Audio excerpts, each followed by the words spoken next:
இயேசுக்குள் பிரியமானவர்களே, இன்றைக்கு நாம் விசுவாசத்தில் சோர்ந்து போகாதபடிக்கு நாம் ஜெபிக்கணும், ஆண்டவருக்குள்ளே இருக்கணும் அப்படிங்கிற தலைப்பை பற்றி நாம் சிந்திக்க போகிறோம். ஒரு பக்தன் ஒருவன் தினமும் அதிகாலையிலேயே விடுவதற்கு முன்பாகவே ஆலயத்திற்கு சென்று ஆராதனை செய்வதும் திருப்பலியை காண்பதும் வழக்கமாக கொண்டிருந்தானாம். ஒரு நாள் அப்படி காலையிலே எழுந்து அந்த இருளிலே சென்று கொண்டிருக்கும் போது ஒரு பள்ளத்தில் கீழே விழுந்து விட்டானாம்.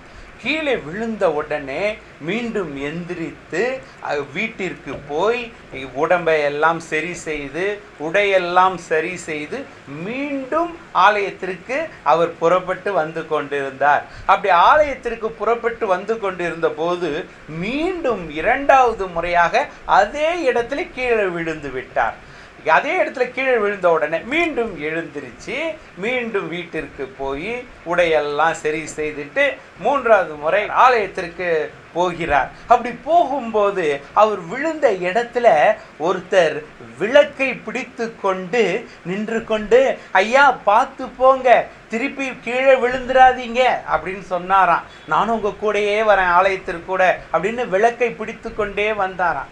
அப்பொழுது இந்த பக்தன் கேட்டானா, ஐயா நீங்க யாரு, எதுக்காக என் கூட வர்றீங்க அப்படின்னு கேட்டாராம். அப்போ சொன்னார் அந்த விளக்கை பிடித்து கொண்டிருந்த மனிதர், ஐயா நீங்க 2 முறை கீழே விழுந்தோம், மீண்டும் ஆலயத்திற்கு மீண்டும் நீங்க வந்து கொண்டிருந்ததை பார்த்தேன், அதுதான் உங்களுக்கு வெளிச்சம் காட்டி உங்களுக்கு உதவலாம் என்று நான் வந்து கொண்டிருந்தேன் என்று சொன்னான்.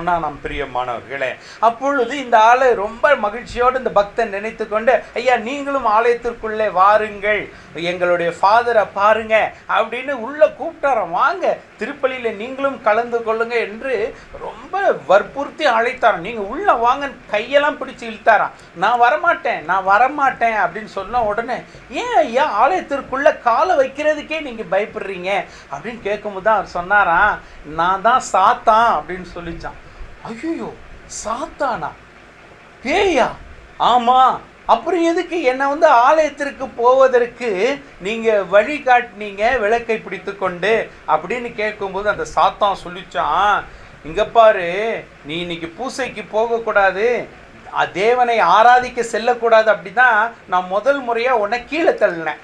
நீ அந்த இடத்துல இருட்டில் வரும்போது உன்னை கீழே தள்ளின, நீ சோர்ந்து போய் மீண்டும் அந்த ஆலயத்திற்கு போக மாட்டாய் என்று நினைத்து நான் கீழே தள்ளினேன். ஆனால் பாரு, நீ மீண்டும் எந்திரிச்சு ஆலயத்திற்கு புறப்பட்ட உடனே சோர்ந்து போகாம ஆண்டவர் தேவன் என்ன செய்கிறார், மேல இருந்து இவன் இவ்வளவு சோர்வு இல்லாமல் இருக்கிறானே, இவனுடைய மொத்த பாவத்தையும் அழிச்சிடலாம் அப்படின்னு மொத்த பாவத்தையும் அழிச்சிட்டாரு. நீ இது வரைக்கும் செஞ்ச பாவத்தெல்லாம் அவர் அழிச்சிட்டார், மன்னிச்சிட்டாருப்பா. 2வது முறையும் நான் உன்னை தள்ளினேன். 2வது முறை தள்ளும் போது அவர் என்ன தெரியுமா செஞ்சாரு, உன்னுடைய குடும்பத்தில் உள்ள எல்லாரும் செஞ்ச பாவத்தை எல்லாம் மன்னிச்சிட்டாரு. நீ சோர்ந்து போகாம மீண்டும் போறதை பார்த்து தேவன் 3வது முறை நான் பயந்துட்டேன். ஏன் தெரியுமா, 3வது முறை நான் உன்னை தடுக்க விரும்பல, நீயா தெரியாம விழுந்துடக்கூடாது, அதுக்கு தான் நான் விளக்க பிடிச்சேன். ஏன் தெரியுமா, நீ தெரியாம 3வது முறை விழுந்தாலும் நீ மீண்டும் வீட்டுக்கு போய் ட்ரெஸ்ஸை மாற்றிட்டு வந்து கோயிலுக்கு போவேன். அப்போ என்ன ஆகும் தெரியுமா, இந்த தேசத்தில் இருக்கிற எல்லாருடைய பாவங்களும் மன்னிக்கப்பட்டு விடும், அப்புறம் எனக்கு வேலை இல்லாமல் போயிடும் அப்படின்னு சொல்லி இந்த சாத்தான் சொல்லிச்சான். பிரியமானவர்களே பாருங்க, பிரியமானவர்களே இது ஒரு கதையாக இருந்தாலும் கூட பாருங்க, சோர்ந்து போகாமல் நாம ஆலயத்திற்கு செல்வதும் ஜெபம் செய்வதும் இன்னைக்கு ரொம்ப கடினமாகி விட்டது. எந்த காரணங்கள்லாம் நம்ம தடை செய்யுமா பிரியமானவர்களே, ஜெபம் செய்ய விடாமல் நமக்கு சோர்வு உள்ளாக்குற பல விஷயங்கள் இருக்கின்றது. பிரியமானவர்களே, என்னென்ன விஷயங்கள் நம்ம ஜெபம் செய்ய விடாமல் தடுக்கின்றது? பிரியமானவர்களே, உங்களுக்கு ஆச்சரியமாக இருக்கும், ஒரு சில காரியங்கள் கூட நம்மை கோயிலுக்கு போக விடாமல் தடுத்துறோம், தேவனிடத்தில் ஜெபம் பண்ண விடாமல் தடுத்துறோம். ஒரு நாள் ஒரு சகோதரியிடம் கேட்டேன், ஏன் அன்றைக்கு ஞாயிற்றுக்கிழமை திருப்பலிக்கு வரவில்லை, ஆராதனைக்கு ஏன் வரவில்லை என்று கேட்கும்போது அவங்க என்ன தெரியுமா சொன்னாங்க, சனிக்கிழமை அவங்களுடைய பியூட்டி பார்லர் அன்றைக்கி லீவாம். வழக்கமாக அந்த ஞாயிற்றுக்கிழமை போகிறதுக்கு முன்னாடி, பூசைக்கு வர்றதுக்கு முன்னாடி சனிக்கிழமை பியூட்டி பார்லரில் உட்காருவாங்களாம். அந்த பியூட்டி பார்லரில் அன்றைக்கி லீவுனால அவங்க ஞாயிற்றுக்கிழமை பூசைக்கு வரலையா. ஏன் தெரியுமா, அவங்களுக்கு அந்த முடி கலரெல்லாம் தெரிஞ்சிடும், ஞாயிற்றுக்கிழமை அவங்களுடைய ஒரிஜினல் முகம் தெரிஞ்சிடும். அதனால பிரியமானவர்கள், என்னென்ன காரணத்திற்கெல்லாம் இன்றைக்கு நாம் ஆலயத்திற்கு செல்வதில்லை? பிரியமானவர்கள், இது ஒரு பக்கம் இருந்தாலும் சோர்ந்து போயிடுறோம். பிரியமானவர்களே, நம்மை சோர்வுக்குள்ளாக்குற விஷயங்கள் என்ன தெரியுமா? அபியூஸ், நம்மளை சீரழித்திருக்கலாம். ஒரு வேளை அபியூஸ், சின்ன வயசுல பிசிக்கல் அபியூஸ் என்று சொல்கிறார்கள், செக்ஷுவல் அபியூஸ் என்று சொல்கிறார்கள், எமோஷனல் அபியூஸ். நம்மளுடைய இந்த மனசையும் சரி உடலையும் சிதைத்து விடுவார்கள் ஒரு சில நேரங்களில். அப்படி சிதைத்து விட்டால் என்ன ஆகுறோம்? அதையே நினச்சிக்கிட்டு ஜெபம் பண்ணுறதை மறந்துடுறோம். ரெண்டாவது பார்த்தீங்கன்னா சர்டன் மெடிகேஷன்ஸ் என்று சொல்கிறார்கள். ஒரு சில பேர் ஒரு சில மருந்துகளை சாப்பிடுவதனால அவர்களுக்கு டிப்ரெஷன், சோர்வு வந்து விடுகின்றதாம். அப்போ அவங்க ஜெபம் பண்ணுறது கிடையாது.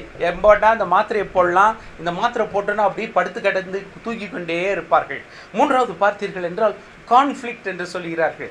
சண்டை சச்சரவுகள். பிரியமானவர்களே, குடும்பத்தில் சண்டை சச்சரவு, நண்பர்களோட சண்டை சச்சரவு, இது பண்ணும்போது என்னன்னா அந்த மனசு வந்து டிப்ரெஸ் ஆகிறதுனால, மனசுல பாரம் ஏறினதுனால நம்ம ஜெபம் பண்ணுறது இல்லை. டெத் ஆர் லாஸ் என்று சொல்கிறார்கள். நமக்கு நெருங்கிய உறவினர்களோ நெருங்கிய சொந்தமோ இறந்து போகும்போதும், நம்ம விட்டு போகும்போதும் நம்மளால் ஜெபம் செய்ய முடிவது இல்லையாம்.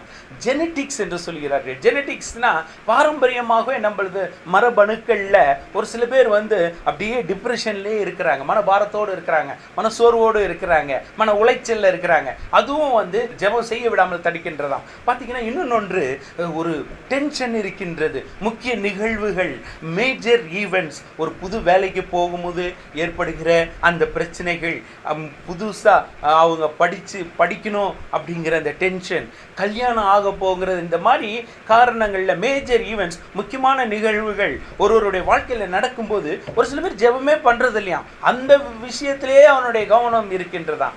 ஜெபம் செய்ய விடாமல் அவர்கள் போகிறார்கள். Other personal problem. ஒரு சில பேருக்கு தங்களுடைய சொந்த காரியங்கள்னால ஜெபமே பண்ணுறதில்லை. பிரியமானவர்களே, நான் இன்றைக்கு என்ன சொல்லிக் கொண்டு இருக்கிறேன் என்றால், எதற்காக நாம் ஜெபம் செய்ய முடிவதில்லை, ஏன் சோர்வுகள் வருகின்றன என்று. அடுத்தது பார்த்தீங்கன்னா சீரியஸ் இல்னஸ் என்று சொல்கிறார்கள்.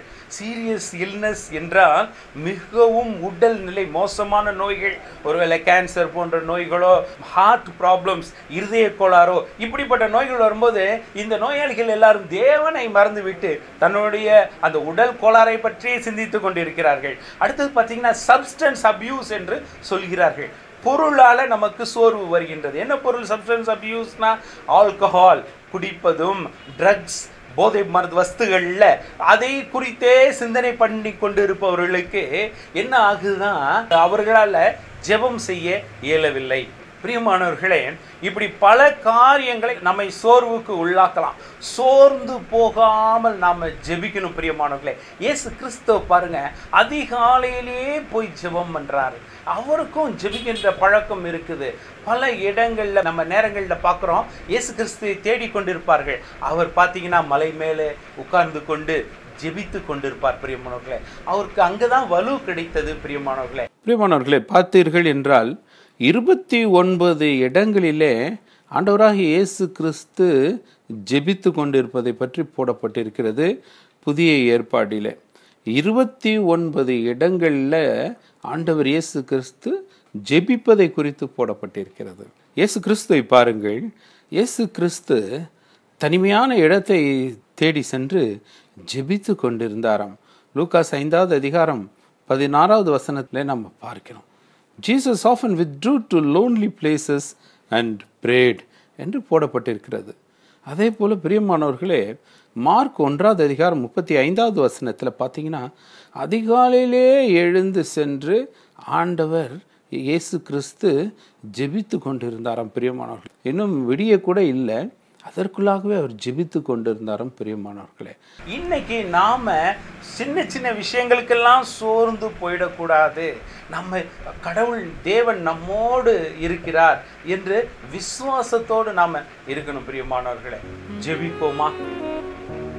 அப்பா பிதாவே, இந்த நாளிலே கூட நாங்கள் ஆண்டவரே சோர்ந்து போகாமல் நாங்கள் ஜெபிக்கணும். ஆண்டவரே, எங்கள் குடும்பத்தில் பல காரியங்கள் பல வருடங்களாக நடக்கவில்லை. நான் நினைத்த காரியம், செய்த விண்ணப்பம் இன்னும் எனக்கு நடக்கவில்லையே என்று சொல்லி சோர்ந்து போய் ஆண்டவரே நாங்கள் உம்மிடம் பிரார்த்தனை செய்வதற்கும் ஜெபம் செய்ய மறந்த வேலைக்காகவும் ஆண்டவரே உம்மிடம் மன்னிப்பு கேட்கிறோம். ஆண்டவரே, இந்த நாளில் மீண்டும் உம்மோடு அந்த ஐக்கியமான உறவை ஏற்படுத்தி கொண்டு ஆண்டவரே மீண்டும் நாங்கள் சோர்ந்து போகாமல் ஜெபிக்கவும், விசுவாசத்திலே ஆண்டவரே நாங்கள் தளர்ச்சி அடையாதபடியாக ஆண்டவரே எங்களை வழிநடத்தும்படியாக நான் ஜெபிக்கிறேன்.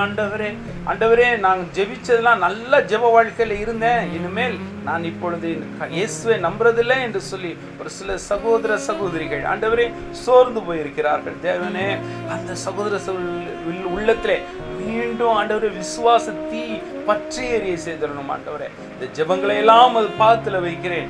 ஜீவனுள்ள நல்ல பிதாவே, ஆமென். ஆண்டவர் உங்களை எல்லாம் ஆசீர்வதிப்பாராக. பிரியமானவர்களே, விசுவாசத்திலே நிலைத்திருந்து வெற்றி காணுங்கள். ஆமென்.